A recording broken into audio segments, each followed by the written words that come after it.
اہم خبر آپ کو دیں کہ اسلام آباد ہائی کورٹ نے ڈپٹی کمشنر اور پولیس افسران کے خلاف توہین عدالت کیس کی درخواست دوسری عدالت ٹرانسفر کرنے کی استدعا مسترد کر دی۔ اپڈیٹ کر رہے ہیں اس حوالے سے کہ اسلام آباد ہائی کورٹ نے ڈپٹی کمشنر اور پولیس افسران کے خلاف توہین عدالت کیس کی درخواست دوسری عدالت ٹرانسفر کرنے کی استدعا مسترد کر دی ہے۔ سادہ سا کیس ہے، کسی اور جج کو ٹرانسفر نہیں کر رہے، اسلام آباد ہائی کورٹ کا ایسا کہنا ہے۔ بات کرتے ہیں ڈان نیوز کے نمائندے عمر مہتاب برنی ہمارے ساتھ موجود ہیں۔ عمر برنی، آگاہ کیجیے گا۔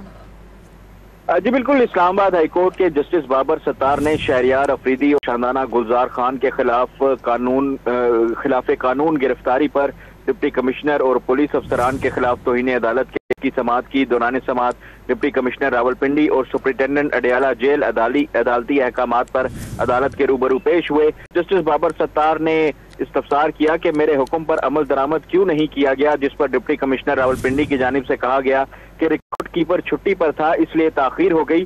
جسٹس بابر ستار نے ریمارکس دیے تو آپ خود ریکارڈ لے کر آ جاتے، ہائی کورٹ نے حکم دیا تھا، یہ کیسے ہو سکتا ہے کہ ہائی کورٹ آرڈر کرے اور اس پر عمل درآمد نہ ہو۔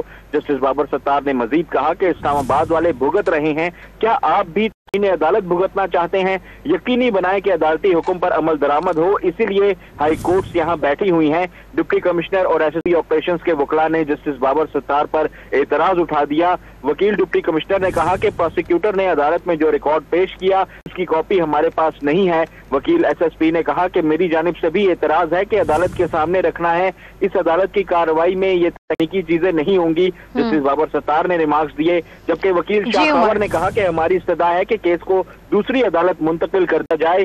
پروسیکیوٹر کی جانب سے جو دستاویزات پیش کی گئی ہیں وہ ہمیں فراہم نہیں کی گئی۔ وکیل شاہ خاور نے مزید کہا کہ یہ دستاویزات ہمیں پہلے سے فراہم کر دی جانی چاہیے تھی۔ جسٹس بابر ستار نے ریمارکس دیے کہ یہ کرمنل ٹرائل نہیں ہے، اس میں کوئی پرائیویٹ ڈاکیومنٹ نہیں ہے، سارا سرکاری ریکارڈ ہے، کوئی تکنیکی معاملات میں نہیں جائیں گے۔ ہم آپ کے اعتراضات توہین عدالت کیس کی درخواست دوسری عدالت ٹرانسفر کرنے کی استدعا مسترد کر دی۔ تفصیل بتاتے عمر مہتاب برنی، آپ کا بہت شکریہ۔